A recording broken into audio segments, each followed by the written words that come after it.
the Inspirative TV channel. Meet different people with different experiences, language, culture, arts, and education.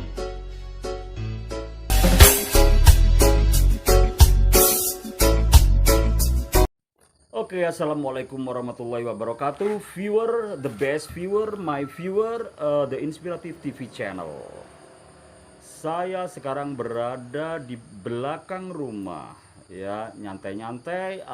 Cuaca masih mendung, suasana sudah pagi, jam 5:30 pagi. Ya, oke. Saya mau bercerita tentang pengalaman saya waktu di Australia. Saya di sana sebagai Muslim, saya di sana saya juga tetap menjalankan rutinitas kayak sholat 5 waktu, dan juga saya menemui ada 2 masjid di sana. Namanya Lebanese Mosque, yang satunya Indian Mosque. Yang Lebanese Mosque ini dibangun sama orang Libanon. Tapi kalau Indian Mosque bukan dibangun sama suku Indian, tapi orang India, ya. Jadi bangsa India juga bangun masjid di sana. Yang saya ketahui 2 masjid ini di Melbourne, Australia, di kota Melbourne. Di sana saya mengikuti sholat Jumat, juga saya Jumatan di sana, kadang di Masjid Libanes, kadang Masjid India. Di situ ternyata saling menghormati agama satu dengan agama yang lainnya itu juga tinggi, viewer. Tidak seperti yang orang kira, oh kamu nanti di negaranya orang kafir, kamu pasti agak sulit loh menjalankan ibadah kamu. Ternyata tidak, ya, ternyata tidak. Di sana saling menghormati tetap jalan. Saya sendiri melakukan ibadah, urusan vertikal kepada Allah itu juga running well, ya, berjalan dengan baik, ya. Jumat di sana juga waktu Jumatan itu masjidnya itu ada peredam, viewer. Jadi peredam untuk azan itu paling suaranya itu nggak sampai keluar, ya, keluar juga nggak jauh karena kan ada pintu jendela yang masih terbuka sedikit kayak gitu.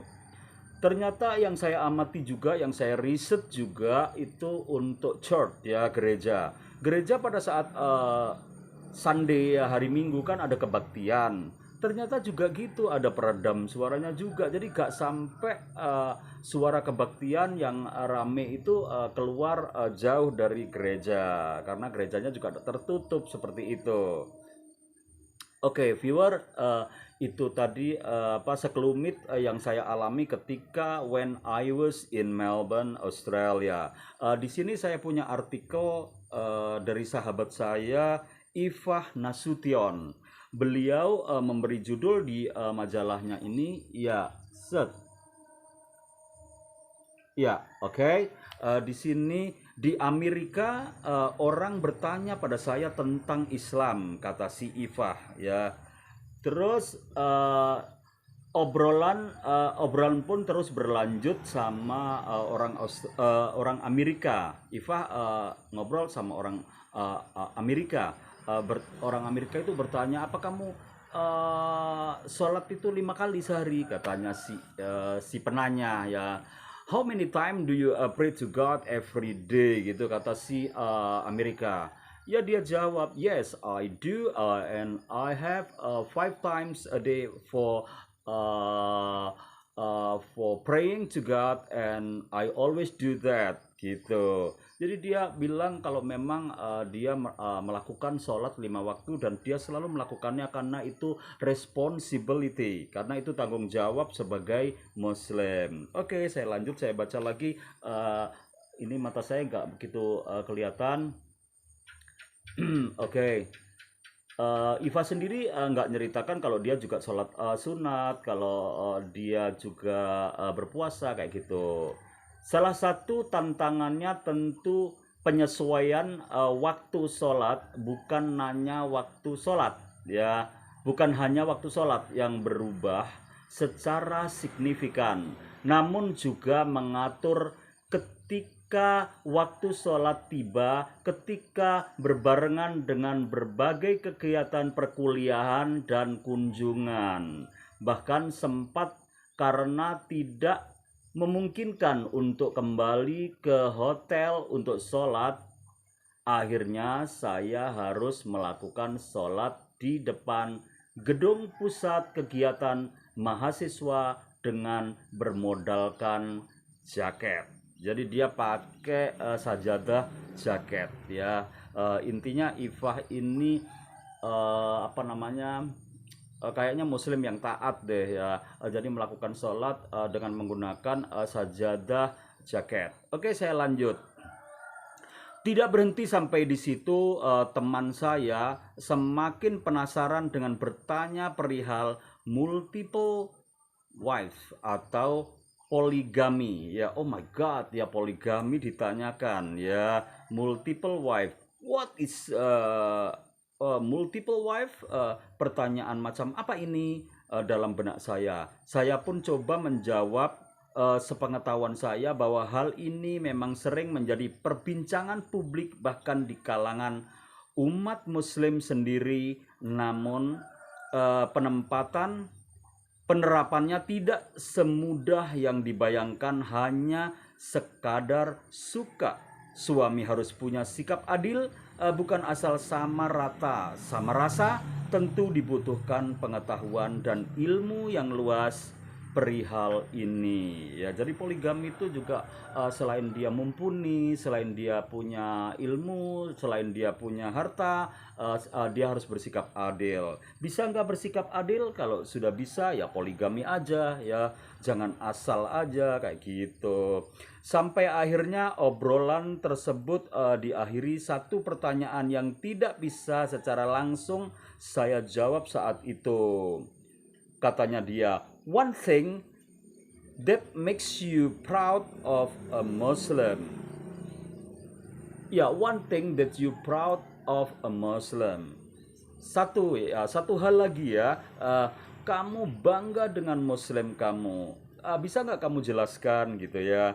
Oke, ternyata saya pun tertegun sambil menelan ludah dan sejenak terpikir seorang teman dari Malaysia menimpali. Oh, that's a hard question for everyone, kata si teman saya yang dari Malaysia.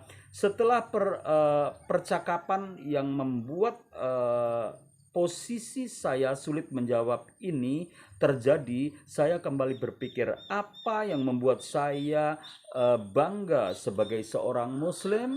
Nah kayak gitu, tanya pada diri saya sendiri. Sepulang dari tempat makan, saya termenung dengan pertanyaan rekan Filipina. Tadi termenung karena belum mampu memberikan jawaban yang komprehensif, antara sulit menyampaikan dalam bahasa Inggris atau pengetahuan tentang Islam yang masih sangat dangkal. Jadi saya agak bingung. Di titik itulah saya mulai menyadari bahwa pendakwah tidak hanya di masjid atau di majelis-majelis pengajian. Jadi intinya itu kita dakwah itu tidak hanya di masjid. Kadang ada orang bilang, kamu itu kok YouTube itu kok ada dakwahnya juga. Loh, dakwah bisa di mana aja. Jadi Islam bisa kita kembangkan di mana saja. Kalau kita memang sebagai umat muslim yang taat. Viewer catat ya. Jadi kita dakwah nggak harus di masjid aja, atau di sekolah, atau di pondok pesantren saja. Jadi kita harus di mana saja. Yang jelas kita nggak ada paksaan, nggak ada unsur-unsur yang sifatnya itu kita sok menggurui seperti itu. Karena memang orang hidup siapapun dia itu proses belajar terus berjalan until die, sampai mati.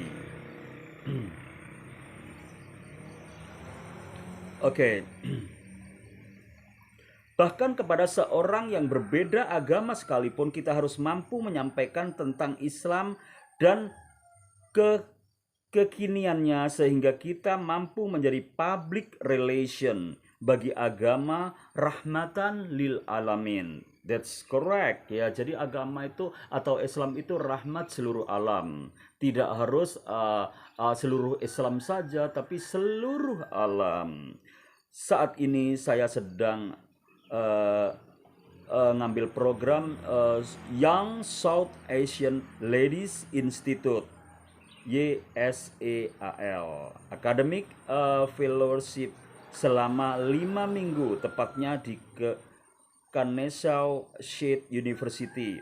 Ini kampus berbasis ketiga di negara bagian Georgia. Di sini saya akan belajar banyak tentang perbedaan masyarakat melalui berbagai macam kegiatan seperti kuliah, tatap muka, kunjungan ke berbagai situs sejarah, pergerakan hak sipil, pengembangan proyek sosial untuk diterapkan di negara asal, dan pertukaran kebudayaan. Kota yang sedang saya kunjungi ini pun merupakan salah satu kota sejarah bagi pergerakan hak-hak sipil di Amerika Serikat yang diinisialisasi oleh Martin Luther King Jr.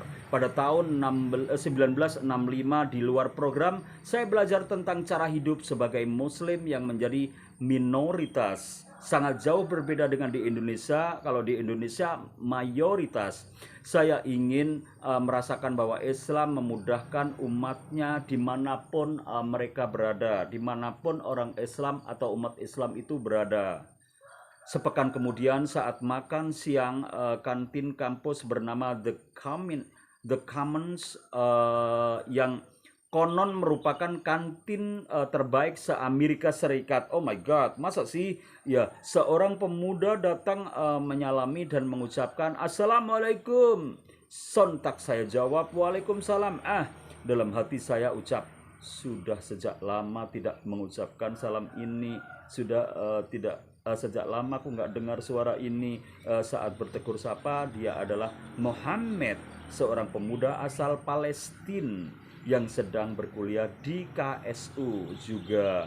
Ketika saya balik memperkenalkan diri dan mengatakan saya Indonesia, dia nampak sangat takjub dan mengatakan keinginannya untuk berkunjung ke Indonesia. Kami hanya bertemu singkat, lalu saya menanyakan masjid terdekat, lalu dia memberikan alamat masjid Ibad Yor Rahman Dawan Center, berjarak sekitar 17 menit dan dari kampus dengan ditempuh menggunakan mobil. Oke, masih berlanjut panjang. Saya tidak bisa memungkiri memang kehidupan sebagai pendatang sekaligus seorang Muslim di sini tidak mudah. Tapi saya juga punya keyakinan bahwa sesulit apapun keadaannya yang harus saya hadapi di sini akan selalu menemukan kemudahan dikasih kemudahan oleh Allah Subhanahu wa taala. Oke viewer, jadi dimanapun dan kapanpun kita berada, di luar negeri sekalipun kita masih bisa beribadah. Don't worry ya, banyak juga TKW di Taiwan, di sana juga minoritas ya untuk Muslim ya kan. Ada juga di Jepang juga gitu. Tapi kalau memang kita Muslim yang taat, Muslim yang mengikuti aturan agama yang benar, Muslim yang benar, ya selalu melakukan ritual ibadah kita dengan baik. Ya, jadi intinya itu tadi pengalaman dari Ifah Nasution. Oke Ifah, sampai ketemu di channel saya ini ya. Coba perhatikan dan saling share ya. Saya sendiri kan punya pengalaman waktu ibadah ketika saya di Melbourne. Saya di Melbourne waktu itu 1 tahun ya. 1 tahun ya, 1 tahun persis ya. Dan tahun berikutnya agak jarak 5 tahun saya juga ke sana lagi sekitar 1 bulan ya. Saya tetap beribadah, saya tetap mengikuti rutinitas yang harus dilakukan sebagai Muslim, dan saya apa namanya, toleransi di sana juga tinggi, tegur sapa juga oke ya kan, jadi ada orang-orang, Australia di sana juga, manggil saya, "Oke, halo Mister Indonesia, how are you?" Kayak gitu-gitu. Ya saya jawab, "Oke, I'm very well, and how about you? What is your activity?" Kayak gitu-gitu, tapi gak terlalu lama lanjut karena, memang orang bule nggak suka, gibah atau gosip atau ngomong yang melebar tanpa arah. Nggak kayak kita kalau udah ngomong ya terus, ini apa namanya, topiknya itu bisa melebar kemana-mana. Oke, itu tadi, apa namanya, tentang, saya, bercerita tentang pengalaman saya, waktu apa namanya, sebagai muslim, ketika di Melbourne, dan ini pengalaman Iva ketika di Georgia, Amerika. See you next time, thank you very much, wabillahi taufiq walhidayah, wassalamualaikum and goodbye.